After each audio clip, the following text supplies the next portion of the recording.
Welcome to BISP solution. Myself Kanchan Yadav. और आज हमारा टॉपिक है प्राइस कोटेशन एनालिसिस। हम कैसे प्राइस कोटेशन एनालिसिस कर सकते हैं यूजिंग पाइटॉर्च, जिसके लिए हम यूज़ करेंगे आर्टिफिशियल न्यूरल नेटवर्क मॉडल का। ठीक है। जो प्राइस कोटेशन एनालिसिस, हम एक कोटेशन का एनालाइज कर रहे हैं, प्राइस की कोटेशन एनालाइज कर रहे हैं एज अ जो क्या किसी पर्टिकुलर प्रोडक्ट का, सर्विस का क्या प्राइस होना चाहिए। ठीक है, तो वो हम उसका कोटेशन एनालाइज करेंगे। Price quotation analyse allow customer to evaluate the cost effectiveness of the product and service. Quotation क्या होता है कि कस्टमर को इवेलुएट करता है इफेक्टिव कॉस्ट किसी भी प्रोडक्ट या सर्विस का। All through examining the quotation customer can compare price, assess the value they will receive and make informed decision। जिससे कस्टमर एक प्राइस का कंपैरिजन कर सके, एक कोटेशन बना सके जो उसे रिसीव्ड होने वाला प्रोडक्ट है उसका क्या कोटेशन होगा, क्या प्राइस होगा, जो पर्टिकुलर प्रोडक्ट की सुटेबल प्राइस हो, जिस ठीक है उसको परचेस करना नहीं करना वो कस्टमर उस चीज पर वो डिपेंड कर सके। Customer prospectives, supplier prospectives and marketing prospectives पे आपका प्राइस कोटेशन क्या रोल रखता है। तो कस्टमर प्रोस्पेक्टिव्स में क्या रोल रखता है कि customer prospective analysis allow customer to evaluate cost effectiveness of a product and service. मतलब वही हम कस्टमर लेवल पर ये चीज़ मैटर करती है कि उस पर्टिकुलर कितना प्रोडक्ट और सर्विस का कॉस्ट है, जो कॉस्ट इफेक्ट है। इवेलुएट करना, हम उस चीज़ का कस्टमर एक इवेलुएशन कर सके, उस चीज़ का अनुमान लगा सके कि उस पर्टिकुलर प्रोडक्ट या सर्विस का क्या कॉस्ट रहेगा।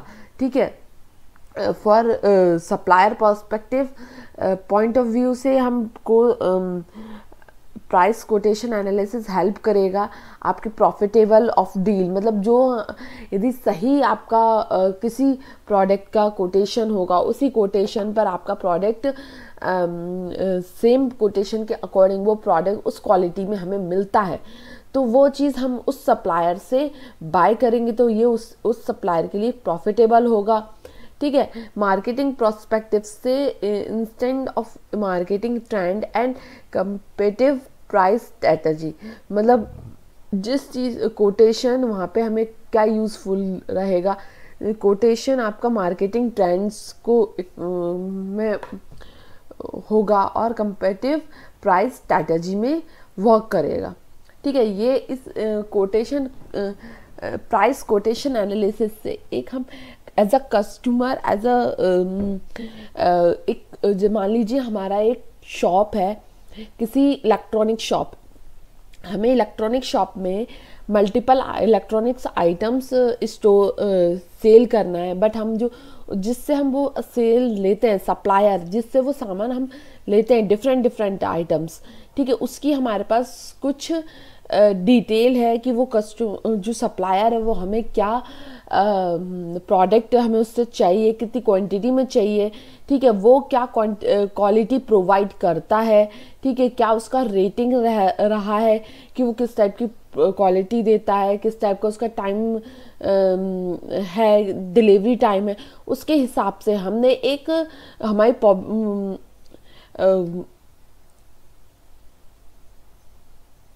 हमने एक जो भी हमें आइटम्स हमारे इलेक्ट्रॉनिक शॉप में चाहिए, नंबर ऑफ इलेक्ट्रॉनिक्स आइटम्स, उसका हमने सप्लायर फाइंड किया, जो भी सप्लायर सूटेबल है, उस जो प्रोडक्ट्स हमें चाहिए उसकी कितनी क्वांटिटी चाहिए, किस प्राइस का वो प्रोडक्ट मार्केट में बिक रहा है। ठीक है, और उसकी हमें कितनी रिक्वायरमेंट है, हाई लेवल पे रिक्वायरमेंट है, मीडियम लेवल पे, लो लेवल पे, इसके अकॉर्डिंग हम एज अ इलेक्ट्रॉनिक शॉपकीपर हम एक कॉस्ट का अनुमान लगाते हैं, जो कि हमारा प्राइस कोटेशन होता है कि हमने एक अनुमान लगाया कि इस पर्टिकुलर जो भी हमने रिकॉर्ड प्रोडक्ट्स सिलेक्ट किए हैं, बाय करना चाहते हैं, नंबर ऑफ प्रोडक्ट्स, उसका कितना अमाउंट बनेगा। ठीक है, देन हम उसका कोटेशन किसी सप्लायर से कांटेक्ट करते हैं, जो सप्लायर्स का कोटेशन हमारे कोटेशन के नज़दीक होगा, सेम होगा, वो हम अपने सप्लायर उसको अपने साथ जोड़ते हैं। इस तरीके से हम ये चीज़ एज अ कस्टमर किसी भी का कोटेशन हम निकाल सकते हैं। ठीक है, जो हमारे लिए बेनिफिशियल हो। ठीक है, हम इस चीज़ को कोडिंग में कैसे करेंगे हम वो देखेंगे।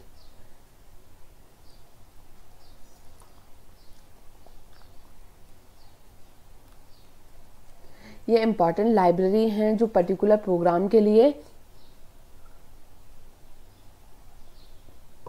यूज़फुल है। पांडास डेटा सेट पर काम करने वाली लाइब्रेरी, इसके थ्रू हम डेटा सेट को यूज़ करते हैं, रीड करते हैं और मैनिपुलेट करते हैं।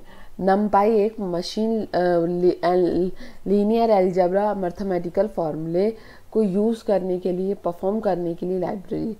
टॉर्च हमारी पाईटॉर्च की बेसिक लाइब्रेरी है। torch.nn stand for neural network. इस पर्टिकुलर लाइब्रेरी में न्यूरल नेटवर्क के सारे formulas, functions and methods created हैं। इसका यूज़ करके हम उन फॉर्मूलेज को हमारे मॉडल में अप्लाई करते हैं। टॉर्च ऑप्टिम का यूज़ करके हम ऑप्टिमाइजेशन फंक्शन को कॉल करते हैं, जिसके थ्रू हम अपने मॉडल को ऑप्टिमाइज कर सके, उसकी एक्यूरेसी बढ़ा सके। sklearn मशीन लर्निंग की लाइब्रेरी है। sklearn प्री प्रोसेसिंग, जो डेटा को प्री प्रोसेसिंग करने के लिए हम स्टैंडर्ड स्केलिंग और लेबल इनकोडिंग का यूज़ करते हैं। एंड स्टैंडर्ड स्केलिंग से हम डेटा को नॉर्मलाइज करते हैं और लेबल इनकोडिंग से हम कैरेक्टर वैल्यू को नंबर वैल्यू में बदलते हैं। मैटप्लॉटलिब लाइब्रेरी विजुअलाइजेशन के लिए यूज़ होने वाली लाइब्रेरी, इसके थ्रू हम ग्राफ को प्लॉट करते हैं। देन हम डेटा इंपोर्ट करेंगे कि कौन सा डेटा हमें ज़रूरत है। देन हमारा ये डेटा यहाँ पे क्रिएटेड है, प्राइस कोटेशन data.csv। हमने पांडास की हेल्प से रीड CSV का यूज़ करके हमने इस फाइल को रीड किया है। तो ये हमें वो पुराना हिस्टोरिकल डेटा दे रही है कि हमने एज अ इलेक्ट्रॉनिक शॉपकीपर हमने कोई प्रोडक्ट मंगाया है, तो वो कितनी क्वालिटी का, वेंडर कौन, कितने नंबर ऑफ वेंडर, रेटिंग क्या था वेंडर की, परफॉर्मेंस का, ठीक है, अर्जेंसी लेवल क्या थी, उसका कोटेशन क्या रहा था। ये हमारा हिस्टोरिकल डेटा है। इसके हिसाब से हम नया डेटा को परचेज करेंगे। ठीक है, एक सुपरमार्केट है, उस सुपरमार्केट में आपका इलेक्ट्रॉनिक्स कस्टमर, सुपरमार्केट में हमारे पास इलेक्ट्रॉनिक, क्लॉथ और फर्नीचर, ऑल आइटम्स, कैटेगरी के आइटम्स हमारे पास मौजूद हैं। अब हम एक वेंडर, ऐसा वेंडर, हमें क्वालिटी पर्टिकुलर इलेक्ट्रॉनिक आइटम्स की 31 क्वालिटी हमें चाहिए। ठीक है, एक वेंडर है जिसकी रेटिंग आपकी 3.8 है, मतलब हमारी रेटिंग 3.8 है, जिसके अकॉर्डिंग हमने उस वेंडर को लिया है कि वो क्या क्वालिटी प्रोवाइड करता है, कितनी टाइम ड्यूरेशन में हमें सामान डिलीवर करता है। ठीक है, उसके हिसाब से हमने एक वेंडर रेटिंग रखा हुआ है। अर्जेंसी लेवल, मतलब हमें अपने सुपरमार्केट में उस प्रोडक्ट की कितनी अर्जेंसी है। ठीक है, वो अर्जेंसी लेवल, उसके हिसाब से उसका आपका कोटेशन क्या बनता है। आपका डॉलर में अमाउंट लिखा हुआ है, नंबर ऑफ डॉलर, आपका वो कोटेशन किस अमाउंट का बना था, यह हमारा हिस्टोरिकल अमाउंट डेटा है। एक मान लीजिए एक सुपरमार्केट का डेटा होगा जिसमें मल्टीपल आइटम्स हैं, ठीक है, मल्टीपल आइटम्स है, उसमें से कुछ आइटम्स हमें एज अ सुपरमार्केट ओनर मुझे कुछ और आइटम्स परचेज करना है अपने सुपरमार्केट के लिए, तो मैं एक कोटेशन बनाना चाहूँगी कि कितना कोटेशन का मेरा वो आइटम्स होंगे, उसके हिसाब से मैं उस वेंडर को या उस डिटेल को सर्च करूँगी, ठीक है। तो ये हमारा हिस्टोरिकल डेटा है, तो इसके हिसाब से हम अपना नया डेटा सर्च कर सकते हैं। तो एक हम अप्रॉक्सीमेट इसके हेल्प से quotation price quotation help analysis की हेल्प से हम एक कोटेशन का अनुमान क्रिएट कर सकते हैं कि कितना पर्टिकुलर डेटा का कौन से वेंडर के साथ कितनी अर्जेंसी लेवल पे आपका कोटेशन क्या होना चाहिए, ठीक है। तो इस टाइप से हम इस प्रोग्राम का यूज़ कर सकते हैं, इस एप्लीकेशन का यूज़ कर सकते हैं, ठीक है। यहाँ पे हमने क्या किया है, हमने डेटा को लोड कर लिया है, उसके बाद हमने क्या किया, जो भी अल्फ़ाबेटिकल वैल्यू कैरेक्टर वैल्यू उनको नंबर वैल्यू में बदला है, क्योंकि पाइटॉर्च कभी भी कैरेक्टर वैल्यू को प्रिडिक्ट नहीं करता है। तो हमने क्या किया, यहाँ पे हमारे पास 2 कॉलम्स ऐसे हैं जिसमें कैरेक्टर वैल्यू है, प्रोडक्ट कैटेगरी, अर्जेंसी लेवल, इनको हम इनकोड करेंगे। तो हमने क्या किया, LE कैरेक्टर और LE अर्जेंस नाम के 2 वेरिएबल बनाए, इनमें लेवल इनकोडिंग को फंक्शन को कॉल किया, ठीक है। फिर DF प्रोडक्ट कैटेगरी का पहले ही हमने ट्रांसफॉर्म किया, इस लेवल इनकोडिंग का यूज़ किया और फिर ट्रांसफॉर्म कर दिया, मतलब हमारे कॉलम प्रोडक्ट कॉलम में नया डेटा ऐड हो जाए जो कि हमने ट्रांसफॉर्म किया है, इनकोड किया है, ठीक है। सेम अर्जेंसी लेवल है, ये लेवल इनकोडिंग क्या करता है, आपका पर्टिकुलर कॉलम के यूनिक वैल्यू उठाता है, जैसे मान लीजिए क्लॉथिंग, इलेक्ट्रॉनिक्स, फर्नीचर, इस टाइप से आपका नंबर ऑफ कैटेगरीज उस कॉलम में कितनी मौजूद है, यूनिक कैटेगरीज वो लेगा और उनको नंबरिंग करेगा। जैसे मान लीजिए क्लॉथिंग को 0 रखा, इलेक्ट्रॉनिक को 1 रखा और फर्नीचर को 2 रखा, तो पर्टिकुलर क्लोथिंग जहाँ जहाँ लिखा होगा वहाँ वहाँ वो 0 पेस्ट कर देगा, इलेक्ट्रॉनिक की जगह 1 पेस्ट कर देगा और फर्नीचर की जगह 2 पेस्ट कर देगा। इस तरीके से हमारी कैरेक्टर वैल्यू को नंबर वैल्यू में ये लेवल इनकोडिंग बदलता है। सेम अर्जेंसी लेवल में होगा, अर्जेंसी लेवल में जो भी यूनिक वैल्यू है जैसे हाई, मीडियम, लो, इन तीनों को नंबरिंग दे देगा। हाई को मान लीजिए आपको 0 दे दिया, मीडियम को मान लीजिए 1 दे दिया और लोअर को मान लीजिए 2 दे दिया। तो जहाँ पे जो वैल्यू पेस्ट थी वहाँ पे वो नंबर पेस्ट हो जाएगा, ठीक है। इस तरीके से हमारा लेबल इनकोडिंग वर्क करता है। जैसे हम ये देख लेते हैं, तो देखिए प्रोडक्ट कैटेगरी में क्लोथिंग को हमने 0, इलेक्ट्रॉनिक को 1 और फर्नीचर को 2 वैल्यू दी है लेवल इनकोडिंग में, तो वो पर्टिकुलर वैल्यू उन पर्टिकुलर कैरेक्टर वैल्यू की जगह पेस्ट हो गया। सेम आपका अर्जेंसी लेवल में वो इस तरीके से हमारा ये सारा डेटा एक नंबर वैल्यू में कन्वर्ट हो गया, जिसमें आपकी 1000 रोज 5 कॉलम मौजूद है इस डेटा सेट में, ठीक है। अब हम इसको प्रोसेस करेंगे। अब हम प्रोसेस करने से पहले इंडिपेंडेंट वेरिएबल में इनको कन्वर्ट करेंगे। तो इंडिपेंडेंट एंड डिपेंडेंट वेरिएबल क्या होते हैं, इंडिपेंडेंट वेरिएबल फीचर्स वैल्यू होती हैं, फीचर्स वैल्यू, और डिपेंडेंट वेरिएबल हमारा टारगेट वैल्यू होती है। तो टारगेट वैल्यू क्या होती है, जो हमें प्रिडिक्ट करना है, हमें इस प्रोडक्ट में इस प्रोग्राम में क्या चीज़ प्रिडिक्ट करनी है, प्राइस कोटेशन, हमें एक प्राइस कोटेशन प्रिडिक्ट करना है। तो हमारा डिपेंडेंट वेरिएबल टारगेट वैल्यू क्या होगी, प्राइस कोटेशन। एक्स में हम फीचर वैल्यू लेते हैं, मतलब प्राइस कोटेशन निकालने के लिए उसकी क्या क्या फीचर्स हमें ज़रूरत है, ठीक है। तो हमने एक्स में बाकी के सारे कॉलम्स लिए हैं एक्सेप्ट प्राइस कोटेशन। तो हमने यहाँ पे क्या किया, DF ड्रॉप प्राइस कोटेशन, और अनदर आपने DF पूरा DF एक्स में लिया है, उसमें से प्राइस कोटेशन ड्रॉप कर दिया है। मतलब आपकी इसमें क्या, एक्स में क्या वैल्यू होंगे, 1000 रो 4 कॉलम्स, एंड वाई में क्या होंगे, 1000 रो 1 कॉलम, ठीक है। ये हमारा इंडिपेंडेंट डिपेंडेंट वेरिएबल क्रिएट हो गया है। इसके बाद हम इसको स्केलिंग करेंगे, प्री प्रोसेसिंग करेंगे। ठीक है, स्केलिंग और प्री प्रोसेसिंग करेंगे हम एक्स एंड वाई दोनों वैल्यू को। ठीक है, तो उसके लिए हमने क्या किया, स्केल एक्स नाम से एक वेरिएबल बनाया, उसमें स्टैंडर्ड स्केलिंग फंक्शन को कॉल किया मशीन लर्निंग sklearn लाइब्रेरी के थ्रू।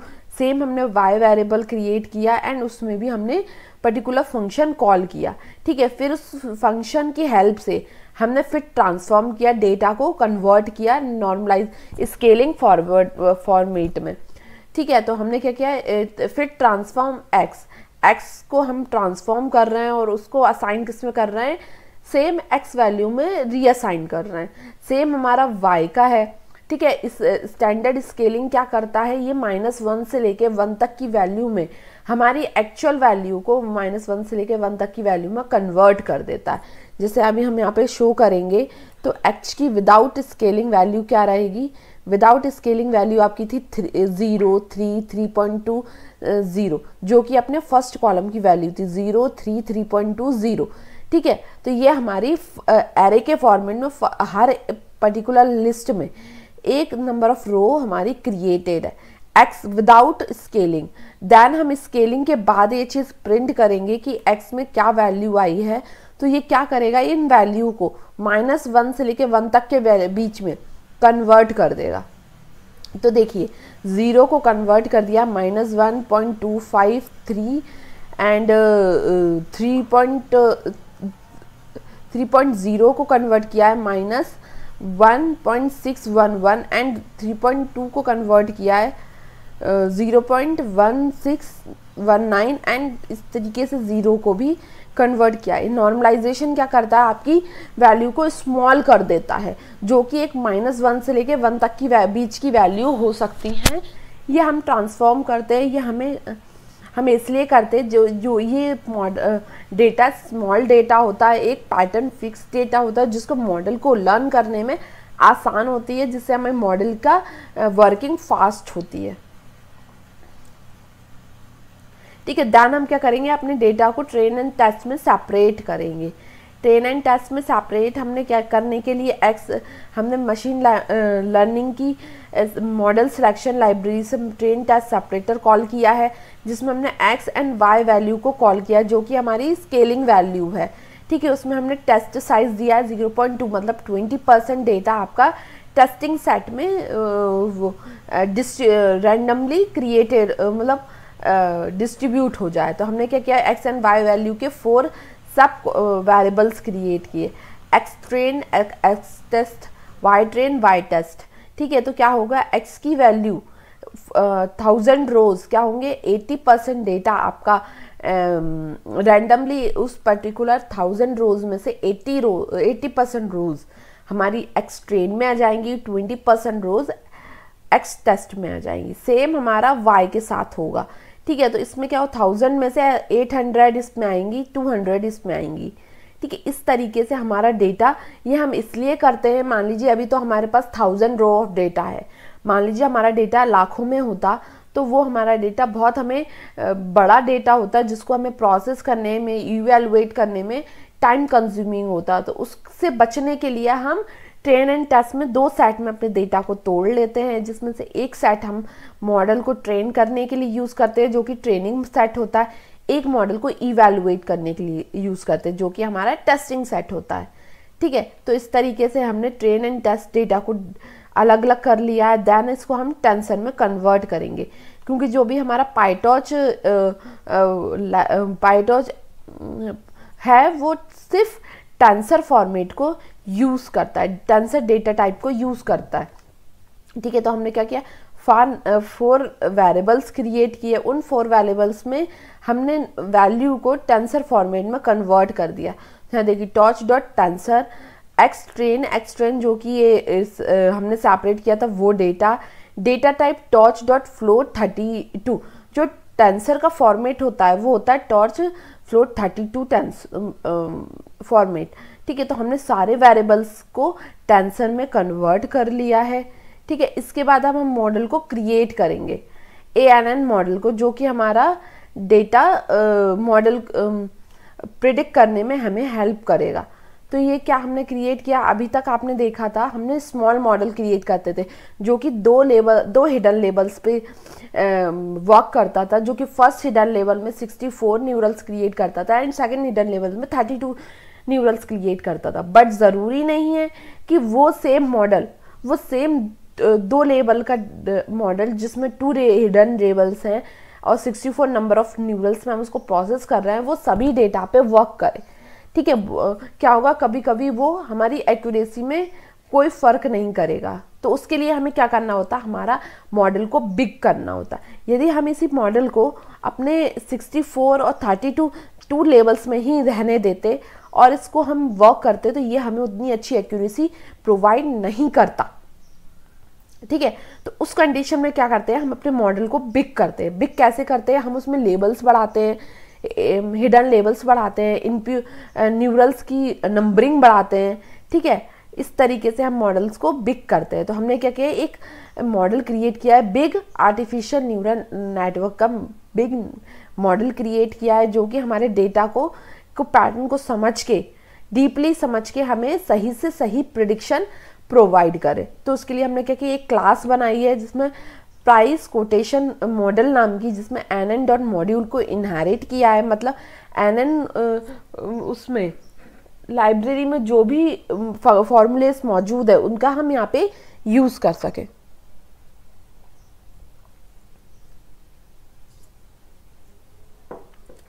ठीक है, फिर देन उस क्लास के अंदर हमने नंबर ऑफ 2 फंक्शन क्रिएट किए हैं। फर्स्ट इनिट फंक्शन जिसमें हमारा कंस्ट्रक्टर है, और सेकंड हमारा फॉरवर्ड फंक्शन। तो फर्स्ट इनिट फंक्शन में क्या करते हैं हम, जो भी आर्टिफिशियल न्यूरल नेटवर्क का फ्लो होता है, फॉर्मूले का फ्लो होता है, एक फॉर्मूला क्रिएट होता है आर्टिफिशियल न्यूरल नेटवर्क का, वो हम यहाँ पे डिफाइन करते हैं सेकंड फॉरवर्ड की हेल्प से। उस फॉर्मूले में, इनिट फंक्शन के फॉर्मूले में हम डेटा को पास करते हैं।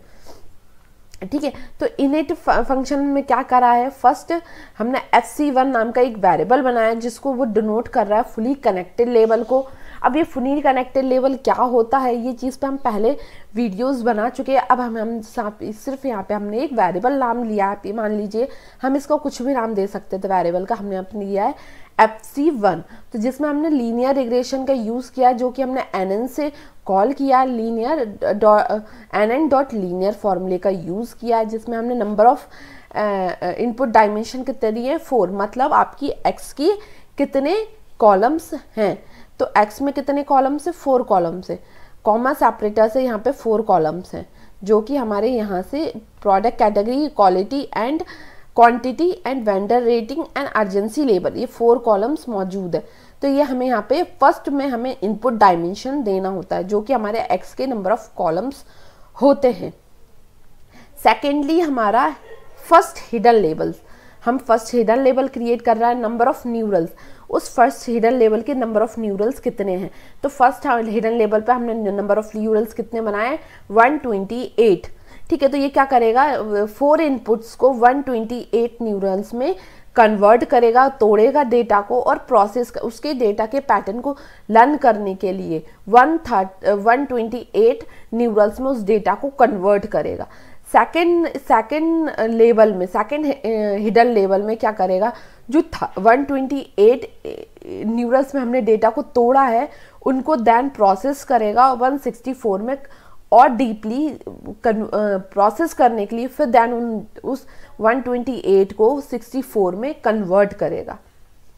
ठीक है, थर्ड हिडन लेवल में 64 को 32 में कन्वर्ट करेगा। देन फाइनली हमने 4 लेवल क्रिएट कर रहे हैं, देन हम क्या करेंगे, 32 में जो कन्वर्ट हुआ है डेटा उसको एक्चुअल आउटपुट डायमेंशन में कन्वर्ट करेंगे, जो कि हमारा 1 आउटपुट डायमेंशन है। मतलब हमें प्रिडिक्ट क्या करना है, एक ही वैल्यू प्रिडिक्ट करनी है, जो कि हमारा कोटेशन प्राइस है, जो कि हमारे y का डायमेंशन कितना है, 1 डायमेंशनल, जिसमें एक ही कॉलम मौजूद है, कोटेशन प्राइस। हमें कोटेशन प्राइस प्रिडिक्ट करना है इस मॉडल की हेल्प से, तो ये क्या करेगा, फाइनली उसको 1 आउटपुट में कन्वर्ट करेगा। ठीक है, ये हमारा फॉर्मूला क्रिएट है। देन हम रिलीव एक्टिवेशन फंक्शन अप्लाई करते हैं।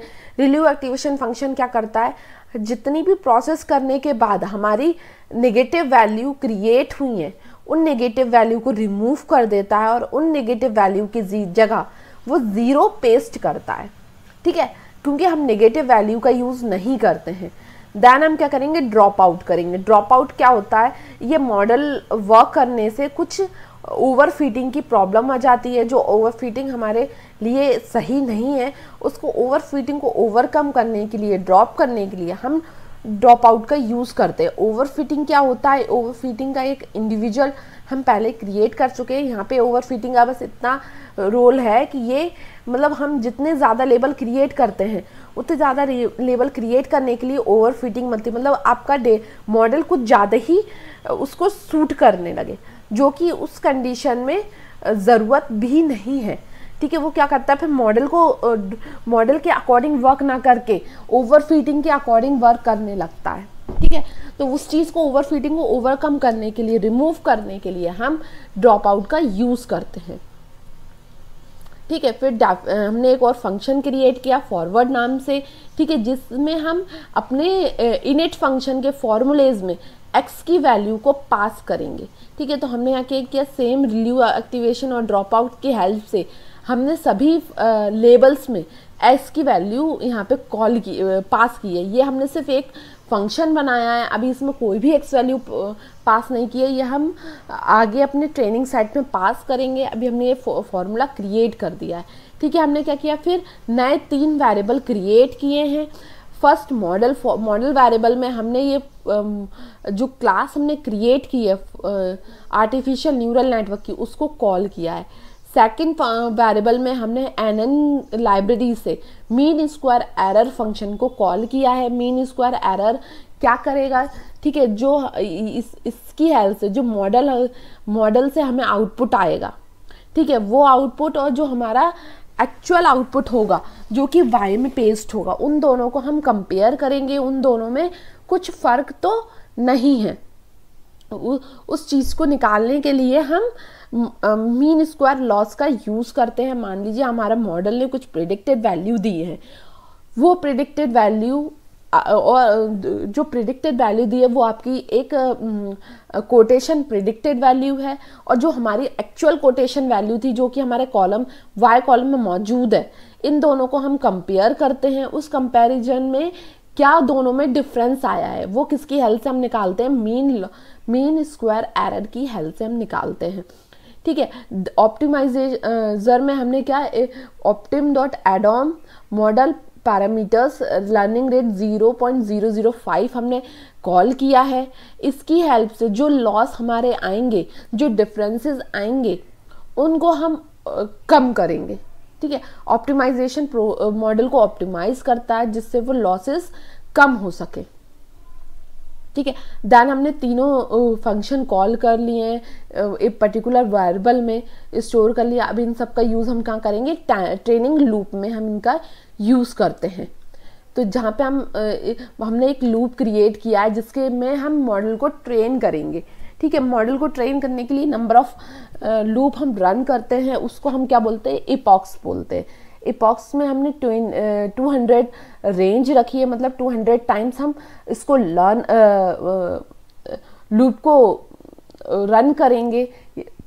हमने एक लॉस एक लिस्ट बनाई है जिसके अंदर हम लॉस को पेस्ट करेंगे, ये हम सिर्फ करेंगे विजुअलाइजेशन करने के लिए, ठीक है। फिर हमने फॉर लूप लगाया, हर फॉर लूप पे मॉडल को ट्रेन किया। मॉडल को ट्रेन करने के लिए ही हम ये लूपिंग करते हैं। मॉडल को ट्रेन किया, ठीक है।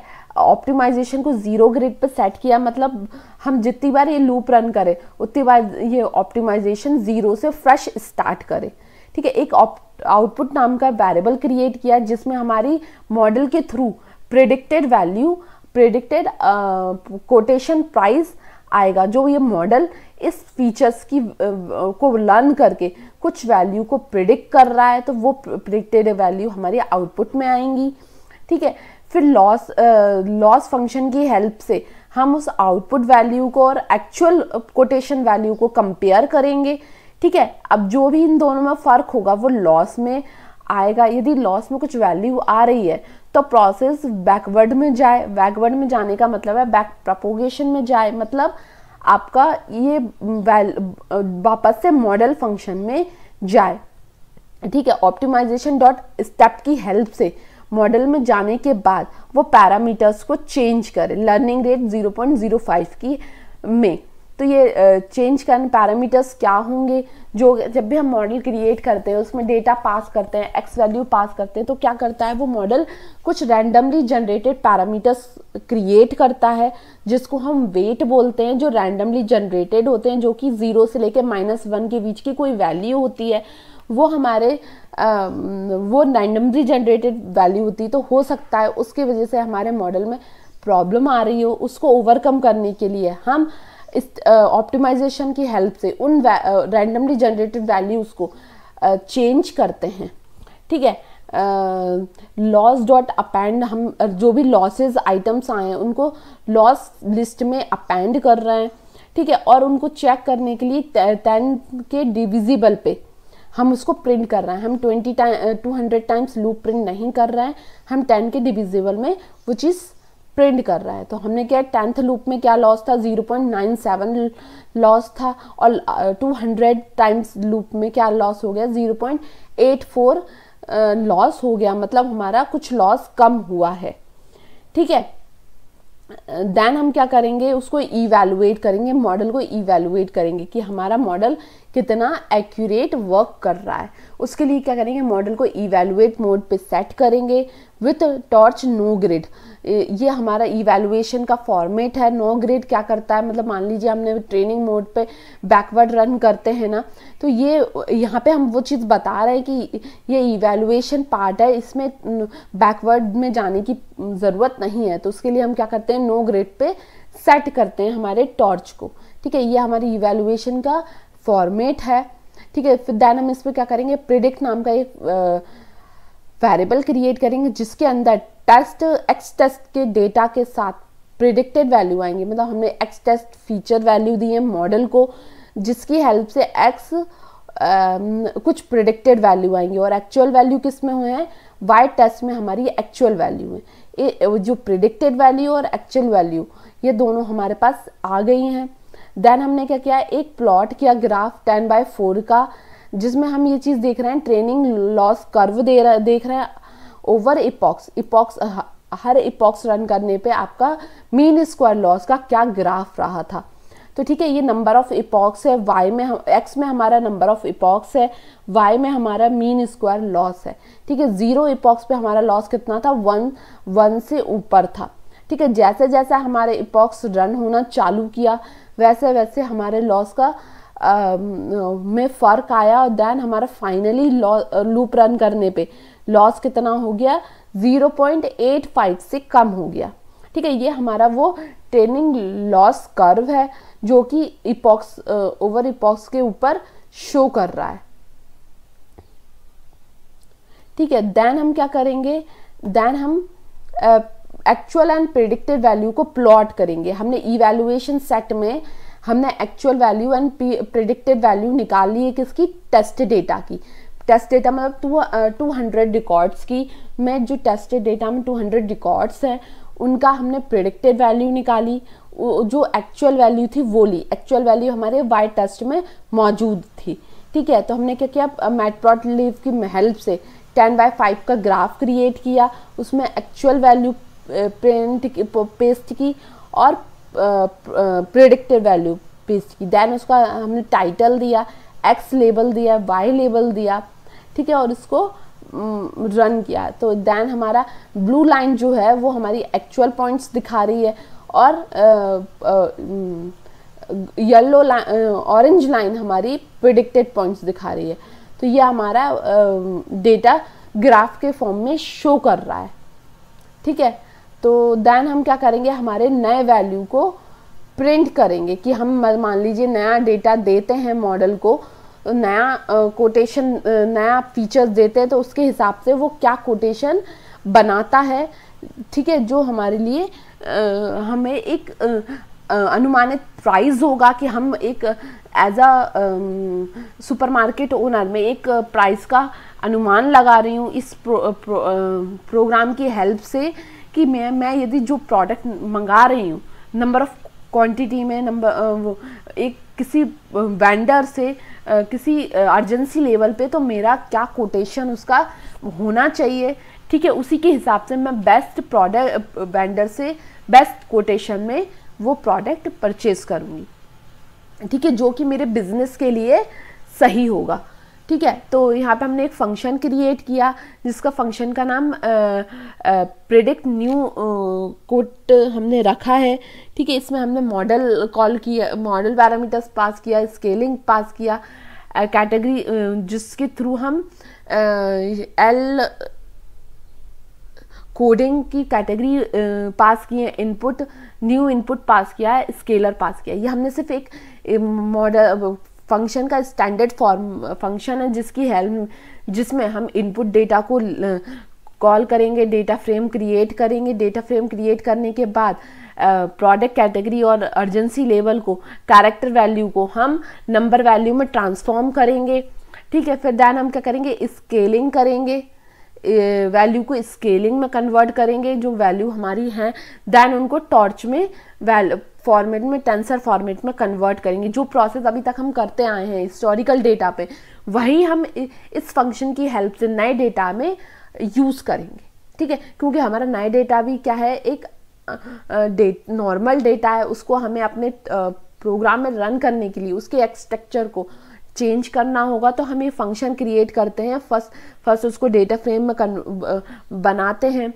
देन उसके यदि उसमें कैरेक्टर वैल्यू जिस भी में मौजूद है उनको इनकोड करेंगे, नंबर वैल्यू में कन्वर्ट करेंगे, देन हम उसको स्केलिंग करेंगे, स्केलिंग करने के बाद टेंसर में बदलेंगे, फिर देन इवैल्यूएट करेंगे। इवैल्यूएट करने से क्या होगा, हम उस नए डेटा की वैल्यू को प्रिडिक्ट कर पाएंगे। तो हमने रॉ आउटपुट नाम का वेरिएबल बनाया, मॉडल कॉल किया, मॉडल में हमने वो नया डेटा पास किया, देन हम जो वैल्यू आई है, प्रिडिक्टेड वैल्यू आई है, वो रॉ आउटपुट में आई है।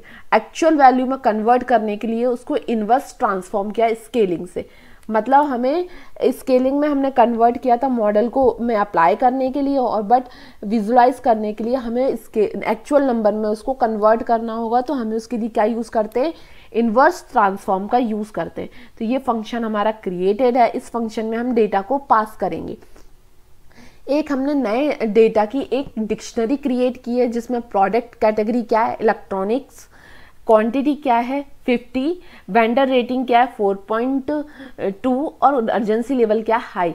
मतलब मैंने अपने सुपरमार्केट में कुछ इलेक्ट्रॉनिक आइटम्स ऑर्डर किए, मान लीजिए गर्मी मैंने कुछ कूलर्स 50 गर्मी का टाइम है तो एसी मैंने 50 एसी अपने सुपरमार्केट में रखना चाहें जिसकी क्वांटिटी 50 है, ठीक है। जिस वेंडर से मैं ये चीज़ परचेज करना चाहती हूँ उसकी रेटिंग 4.2 है और मेरे को अर्जेंसी लेवल पे ज़रूरत है क्योंकि गर्मी है तो इस टाइम पे एसी की रिक्वायरमेंट ज़्यादा है, ठीक है। तो अर्जेंसी लेवल क्या हाई है, तो ये मेरा कोटेशन का डेटा है। इस कोटेशन के डेटा के हिसाब से मुझे एक कोटेशन का प्राइस अप्रॉक्सीमेट जो कोटेशन का प्राइस होगा वो मुझे निकालना है कि मेरा कोटेशन का डेटा है जो मुझे परचेस कर रहा है वो कितना क्या प्राइस उसका बन रहा है जिसके अकॉर्डिंग मैं उस चीज़ को परचेस कर सकूं, ठीक है। तो हमारा क्या होगा, हमने प्राइस प्रिडिक्ट प्राइस में फंक्शन को कॉल किया जो कि हमारा फंक्शन किस नाम से था, प्रिडिक्ट न्यू कोटेशन। उसमें हमने मॉडल को पास किया, स्केलिंग को पास किया, नए डेटा पॉइंट्स को पास किया जो कि यहाँ पे नया डेटा पॉइंट्स हमने लिखा है और ये बाकी के वेरिएबल हमने अपने फंक्शन में ऊपर क्रिएट किए थे तो उसमें से हमने यहाँ पे कॉल किए हैं, ठीक है। फिर देन इसकी हेल्प से क्या करेगा, हमें प्रिडिक्ट कर देगा एक कोटेशन प्राइस किस डेटा का, इस डेटा के हिसाब से क्या कोटेशन प्राइस बनेगा, ये हमें प्राइस बताया $367। इस प्रोडक्ट जो हमें प्रोडक्ट परचेज करना है उसका $367.71 ये हमें अमाउंट दे रहा है। मतलब मैं एज अ सुपरमार्केट ओनर मैं इतना अमाउंट मैंने अनुमानित किया है, उसका निकाला है कि मेरा जो प्रोडक्ट है वो अप्रॉक्सीमेट $367.71 का होना चाहिए, ठीक है। इस हिसाब से मैं उस चीज़ को परचेज करूंगी, जो भी अमाउंट उसके नज़दीक होगा, सेम होगा, वो उस वेंडर उससे मैं वो चीज़ परचेज करूँगी। तो ये मेरे लिए एक इंक्रीमेंट, बिजनेस को इंक्रीज करने का एक वो है, जिससे मैं कुछ प्रोडक्ट खरीद रही हूँ तो मैं उस चीज़ का पहले मार्केटिंग पर प्रोस्पेक्टिव से या वेंडर की रेटिंग से, क्वालिटी से, अर्जेंसी लेवल से मैं उस चीज़ का एक प्रोडक्ट कर सकूं कि क्या उसका कोटेशन होना चाहिए। इसके लिए हम इसका यूज़ कर सकते हैं प्राइस कोटेशन एनालिसिस का, जो कि हम पाइटॉर्च से निकाल सकते हैं आर्टिफिशियल न्यूरल नेटवर्क मॉडल की हेल्प से। ठीक है, तो थैंक यू फॉर टुडे।